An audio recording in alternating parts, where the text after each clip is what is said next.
Oi, meus amores, pessoas queridas, espero que vocês estejam bem. Estou aqui de volta para finalizar a segunda parte, a segunda metade, né, da aula sobre diagramas de fases, falando sobre o sistema ferro-carbono, e aqui a segunda parte a segunda metade da parte 2 da aula 7. Então, vamos lá.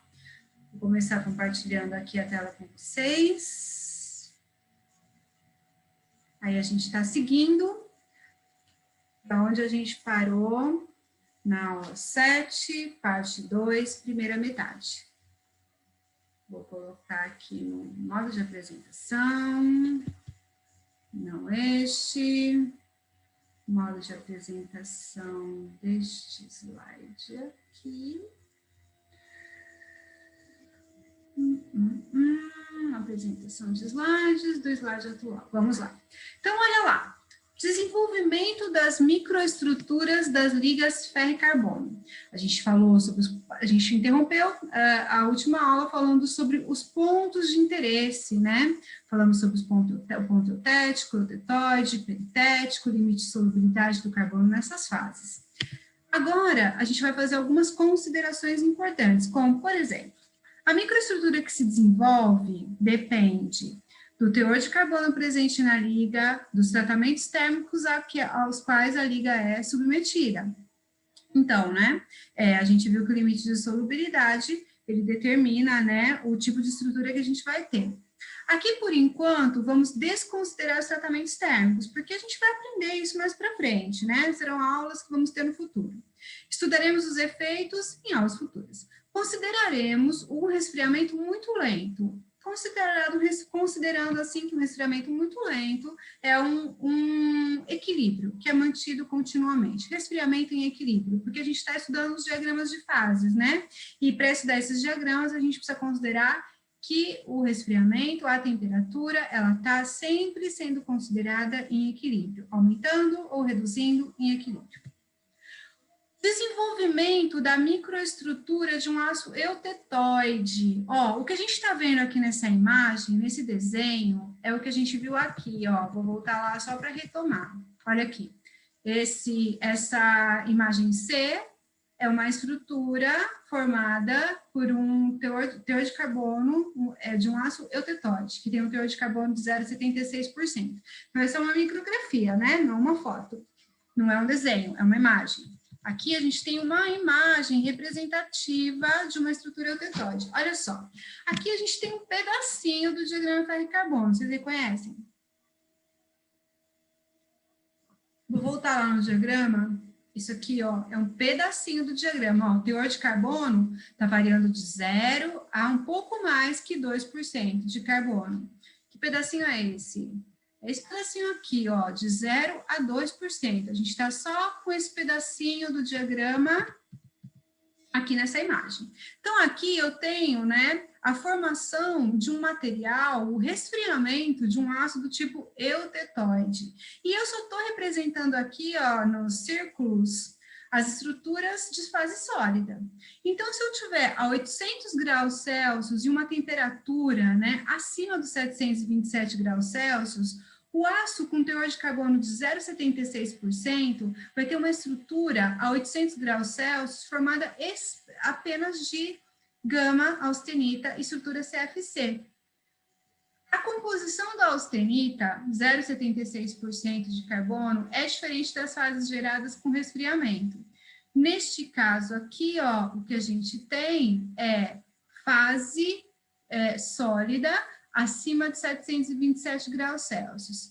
Ela é diferente da fase ferrita, que tem 0,22% de carbono, e cementita, que tem 6,7% de carbono. Essa diferença exige uma redistribuição do carbono por difusão.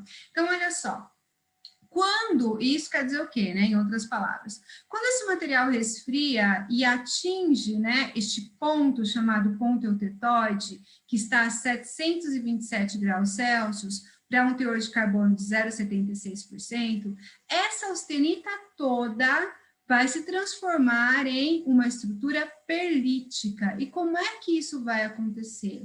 Olha só, a gente tem aqui o contorno de grão da austenita, e a gente tem aqui, ó, a direção de crescimento da perlita.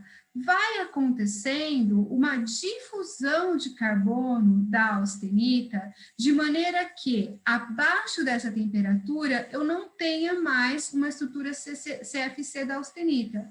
Por difusão, e por isso que eu comentei, né, que estudar soluções sólidas e mudanças de soluções no estado sólido, mudanças de estruturas cristalinas no estado sólido, não é tão simples de compreender, é algo muito complexo, né, porque a gente fala de difusão, e isso acontece enquanto os materiais estão sólidos. Ocorre uma difusão de carbono enquanto o material está ainda presente na fase austenita, durante esse processo, né, de resfriamento, e dessa forma, o carbono e o ferro que estavam presentes aqui, né, a 800 graus Celsius na fase austenita, CFC, vai se transformar gradativamente, nesse caso não, né, vai ser uma transformação que vai acontecer do momento, porque a gente está atravessando o ponto eutetóide, vai se transformar em uma formação onde eu tenha ferrita alfa na forma de lâmina e cementita na forma de lâmina, ferrita alfa na forma de lâmina e cementita na forma de lâmina, ferrita alfa na forma de lâmina e cementita na forma de lâmina. Por quê? Porque ocorreu a difusão de carbono, ocorreu um novo rearranjo aqui, né, na organização microestrutural. Por quê? Porque houve aqui a gente ultrapassou um limite de temperatura que influencia na capacidade de difusão, nas características de difusão do carbono na estrutura cristalina. Então, o que é importante a gente entender? Que no ponto eutetóide, a estrutura que vinha com esse jeitão, né, estrutura CFC, gama, aqui a gente vê os contornos de grão representados, ao atravessar o ponto eutetóide, se transforma nessa estrutura aqui, onde eu tenho a formação de lâminas de cementita Fe3C intercaladas por lâminas de ferrita do tipo alfa. É importante guardar isso. Vamos lá. Desenvolvimento. Estou tomando cafezinho que a minha mãe fez. Estou gravando essa aula na casa da minha mãe. Ela já me interrompeu algumas vezes. Vou continuar. Desenvolvimento da microestrutura de um aço eutetóide. Perlita existe como grãos, também chamados de colônias, nesse caso específico. Parece, né? Aqui essa configuração de lâminas, parece umas minhoquinhas. Dentro de cada colônia, as camadas apresentam a mesma orientação. Aqui a gente tem uma colônia, aqui a gente tem uma colônia, aqui uma outra colônia, porque as orientações espaciais parecem diferentes, né? As orientações mudam. Propriedades mecânicas intermediárias entre a ferrita, que é macia, e a cementita, que é dura. Então, é bem específico, né? É bem característico as propriedades de um aço eutetóide. Essa é uma micrografia, uma foto, igualzinha àquela que a gente viu, né? Muito parecida, de um aço eutetóide, mostrando a microestrutura da perlita, perlítica, que consiste em camadas alternadas de ferrita alfa, fase clara, e Fe3C, cementita, fase escura. Isso é exclusivamente para o aço que contém 0,76% de carbono. Só ele é exclusivamente perlítico. Desenvolvimento da microestrutura de um aço hipoeutetóide. Lembrem, o aço hipoeutetóide é aquele que tem um teor de carbono menor do que o aço eutetóide, então menor que 0,76%. Bom, a gente tem que também guardar uns nomes, né? A ferrita eutetóide é aquela que está presente nas colônias de perlita. É a que está aqui, ó, clarinha. Está aqui, ó, desenhada em laranjinha. Essa é uma ferrita eutetóide. A ferrita pró-eutetóide é aquela que está presente na ferrita que se formou acima dos 727 graus Celsius. Vamos entender? Olha só. Aqui, ó, tá o mesmo pedacinho do diagrama que a gente estudou. Veja bem, aqui está o ponto eutetóide, 0,76%, mas a gente está fazendo um estudo de uma liga que tem uma concentração de carbono menor que 0,5. Aqui a gente está com, sei lá, 0,3% de carbono nessa liga no máximo. Quando eu estiver na temperatura aqui, ó, um pouquinho abaixo de 900 graus Celsius, para um teor de carbono de 0,3% de carbono, eu estou olhando aqui, ó, no eixo das abscissas. Se o 0 carbono está aqui e o 1 carbono está aqui, eu estou menos que o 0,5 carbono, eu estou aqui pelo 0,3% de carbono. Um pouquinho mais, um pouquinho menos. Se essa liga que tem 0,3% de carbono tiver uma temperatura logo abaixo, né, dos 900 graus Celsius, essa liga está sólida e no campo da austenita. Eu leio no meu mapa diagrama de equilíbrio, para isso que ele serve, tá? Para a gente ler o caminho, né, que a liga percorre. Então, aqui no ponto C, onde eu tenho tudo austenítico, tudo CFC, a carinha, né, do meu sólido é essa. Grãos de austenita, contornos de grão, e dentro do grão, estruturas cristalinas do tipo CFC, gama. Temperatura baixou um pouco, ó, eu entrei nesse campo aqui. E nesse campo aqui, vou voltar no diagrama grande. Nesse campo aqui, ó, o que eu tenho, é bem esse pedacinho aqui, ó. Eu tenho sólido do tipo alfa, ferrita, e sólido do tipo gama. O gama, ele vem resfriando, e aí ele começa a mandar carbono embora, sofrendo uma mudança de estrutura cristalina gradativa. Então, o que acontece aqui, ó? Eu tinha gama, e quando eu cheguei aqui, o gama, ele vai paulatinamente se transformando em alfa. Olha aqui, ó, o gama começou a formar esses laranjinhas aqui, que ele está começando a formar estruturas cristalinas do tipo alfa, ferrita, portanto, CFC se transformando em CCC. Se eu chegar mais pertinho aqui, ó, da linha dos 727 graus Celsius, que é a linha, né, que delimita a temperatura aqui do tetóide, eu vou ter cada vez menos gama, CFC, cada vez mais alfa, CCC. Atravessou, eu entrei no campo onde eu tenho a formação de sólido do tipo alfa e sólido do tipo Fe3C, ó. Nesse campo aqui eu tenho sólido do tipo alfa, sólido do tipo Fe3C. Quando eu chegar aqui, abaixo dos 727 graus Celsius, a gente aprendeu que não tem alfa mais. Desculpa, não tem gama mais. Não existe estrutura austenítica abaixo dos 727 graus Celsius, não existe. Não tem nenhum lugar escrito que é 727 graus Celsius, mas acredita, tá? Eu sei que é a temperatura do ponto eutetóide. Quando chegou aqui no F, olha só, isso tudo aqui de gama já sumiu. Solubilizou aqui e mudou a estrutura cristalina. Então, o que eu vou ter é esse alfa aqui, essa estrutura alfa ferrítica que se formou antes da temperatura do eutetóide.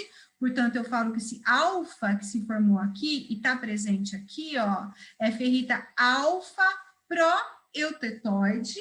Ela se formou antes da temperatura eutetóide. E o gama que estava aqui, ó, ao atravessar o 727, ele se transformou através de um processo muito semelhante a esse aqui, para não dizer igual, né? Onde o carbono foi houve difusão do carbono pelo contorno de grão, começando a formar essas lâminas de ferrita e cementita. Quando chegou aqui, ó, num processo muito semelhante, esse gama se transformou em lâminas de cementita e perlita, cementita e ferrita, ferrita, cementita, ferrita, cementita, ferrita, cementita. E esse grão aqui, ó, desenhado em laranja e azul, esse aqui, laranja e azul, esse aqui, laranja e azul e esse aqui, a gente fala que esse grão é um grão de perlita, porque a perlita é formada por lâminas de ferrita e cementita, lâminas de Fe3C azuis e cementita vermelha. E a gente fala assim, ó, essa ferrita aqui, ó, desenhada nesses primeiros traços laranja, é a ferrita alfa pró-eutetóide, que se formou antes dos 727 graus Celsius. Essa ferrita que está presente aqui, essa ferrita que está presente aqui nas lâminas, no grão de perlita, essa aqui é uma ferrita do tipo eutetóide. Ela se formou quando atravessou o ponto eutetóide. Parecem detalhes muito difíceis, mas não são. São pontos de interesse do diagrama, onde transformações importantes acontecem e que a gente precisa aprender, porque para várias ligas de composições diferentes vai ser um comportamento bem semelhante, né? Então, aprender uma primeira vez, depois não fica difícil de se lembrar para as próximas, não. E aqui a gente tem uma micrografia, uma foto, né? De um aço com 0,38% de carbono, é uma fotinho, né? De um aço com 0,38% de carbono, portanto, ele é hipoeutetóide, ele tem um teor de carbono menor que o ponto eutetóide, então o comportamento dele é igual a essa figura aqui, essas imagens aqui. Só que aqui é uma foto, né? Onde eu vejo os grãozinhos claros de ferrita proeutetóide, essa ferritinha, né, que formou aqui está em laranjão. Aqui também, laranjão, ó.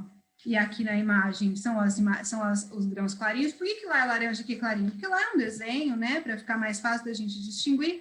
E aqui é clarinho porque a gente está vendo uma preparação metalográfica mesmo, né? O material foi cortado, lixado, polido, atacado, visualizado no microscópio, e aí onde eu tenho ferrita, o teor de carbono presente nesse grão é menor. Então, o ataque químico, o reagente químico, ele não forma, né, aquela oxidação muito fininha sobre os grãos e deixa eles clarinhos. Aonde eu tenho a perlita, o grão de perlita, que é formado por lâminas de cementita mais ferrita eutetóide, essa ferrita que se formou aqui, né, depois de atravessar o ponto eutetóide.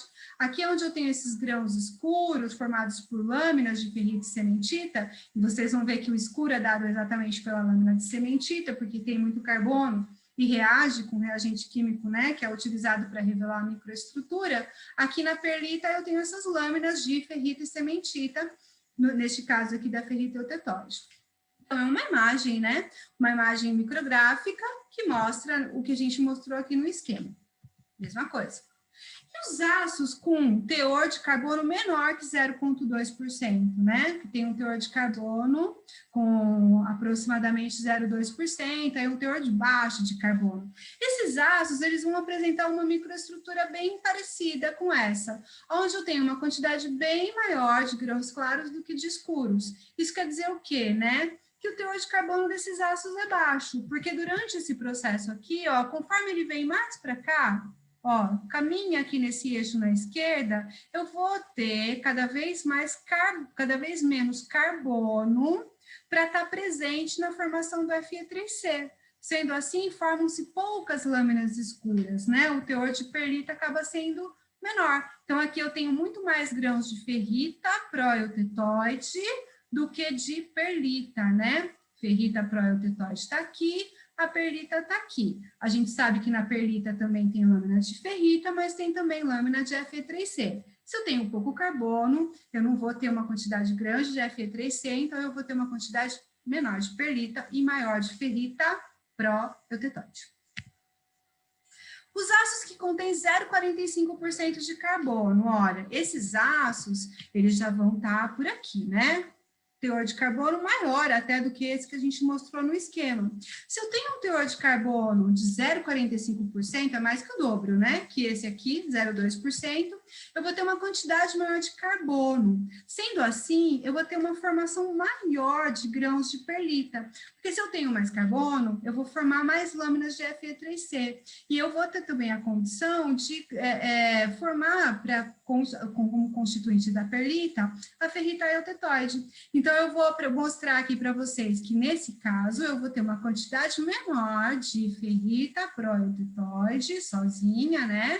Que se forma antes do ponto eutetóide, e uma quantidade maior de grãos de perlita, os escuros aqui na forma de lâminas, onde eu tenho a lâmina de cementita, o Fe3C, em quantidade, né, já que eu tenho 0,45% de carbono, e lâminas de ferrita eutetóide. Então, a microestrutura muda, né? Aqui bem mais clarinha, bem mais ferrita proeutetóide, ferrita proeutetóide e menos perlita, e aqui mais escuro, bem menos ferrita proeutetóide e vários grãos de perlita. E os aços hipereutetóides, né? Aqueles que têm um teor de carbono maior do que o teor de carbono do ponto eutetóide. Portanto, o teor de carbono maior que 0,76%, mais menor que 2,14%, senão não é mais ácido. Neste caso, o que acontece, né? Vamos considerar um aço com teor de carbono de aproximadamente 1,2% de carbono, ó, bastante carbono para um aço. Esse provavelmente, né, é um aço que vai ser utilizado em adição com outros elementos de liga para a construção de um aço ferramenta, porque ele é muito duro. Um aço com teor de carbono de 1%, 2%, ele tem um teor de carbono muito alto. Mas ainda assim, vamos analisar. Ó, ali, ó, a uma temperatura acima de 900 graus Celsius, esse aço que contém 1,2% de carbono, ele vai estar aqui no campo da austenita, do gama, CFC. Então, o que eu vou ter aqui são só grãos de austenita, né? Eu não tenho como ter outra coisa, só tenho essa solução sólida aqui.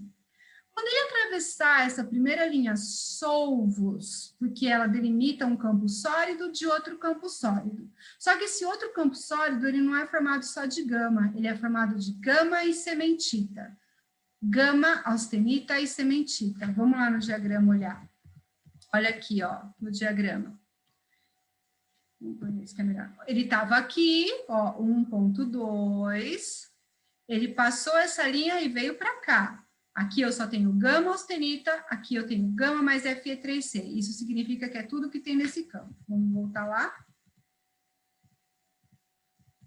Olha só, tinha só gama aqui. Atravessou a linha solvos, esse gama sozinho não conseguiu solubilizar todo o carbono.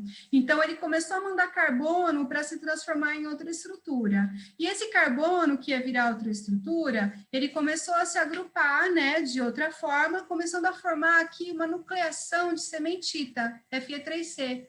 Começou a formar essa sementitinha aqui, ó, que está em azul mais escuro, e foi formando sementita, até chegar aqui, ó. Quando ele chegou aqui, ele já tinha esses veios maiores aqui, ó, de sementita. E a gente fala que esse Fe3C, sementita, é o Fe3C pró-eutetoide. Por quê? Porque ele já começou a se formar aqui, ó, e ele terminou a sua formação aqui, antes do ponto eutetoide. Mas quando atravessou aqui o ponto eutetoide, paulatinamente esse gama que sobrou, ele se transformou aqui no que a gente está vendo, ó. Esses grãos também chamados de perlita, porque são formados por lâminas, do mesmo jeito que a gente viu antes, só que aqui a gente vai ter bastante sementita. A gente vai ter, porque tem inclusive a formação da sementita pró-eutetoide, a gente vai ter lâminas de ferrita e lâminas de sementita. Ferrita e sementita, como a gente tinha antes, constituindo aqui o grão de perlita. Então, olha só que interessante. Veio gama, passou o processo de resfriamento, atravessou a linha solvos, o gama começou a se transformar em sementita pró-eutetoide, aqui, ó, que se formou acima dos 727 graus Celsius. Ela terminou de se formar aqui, formando esses veios azuis de sementita pró-eutetoide, mas quando atravessou aqui, né, o limite dos 727 graus Celsius, os grãos de gama também se transformaram em grãos de perlita, onde eu vou ter lâminas de ferrita alfa e lâminas de sementita, como eu tinha antes. Nesse caso, né, essa sementita que eu tenho aqui nas lâminas, ela é a sementita eutetoide. Ela se forma no ponto eutetoide. Aqui a gente tem algo diferente, a microestrutura de um aço hipereutetoide. Ele é bem escurão, ele tem essas perlitas enormes aqui em grande quantidade, porque eu tenho bastante carbono aqui, afinal, ele tem 1,4% de carbono, é um monte de carbono para um aço. Então, eu tenho aqui a perlita formada por lâminas de cementita e ferrita. Nesse caso, é a sementita eutetoide que se formou. E aqui, ó, só uns caminhozinhos onde eu tenho a sementita pró-eutetoide. Ela ficou pobre aqui, né? E a característica principal desse material é que ele é bem duro, né? Ele tem um monte de carbono aqui. Aqui eu vou dar uma demonstração rápida de como calcular a porcentagem de cada constituinte, mas eu não vou me aprofundar, tá? A gente vai falar sobre isso num outro momento.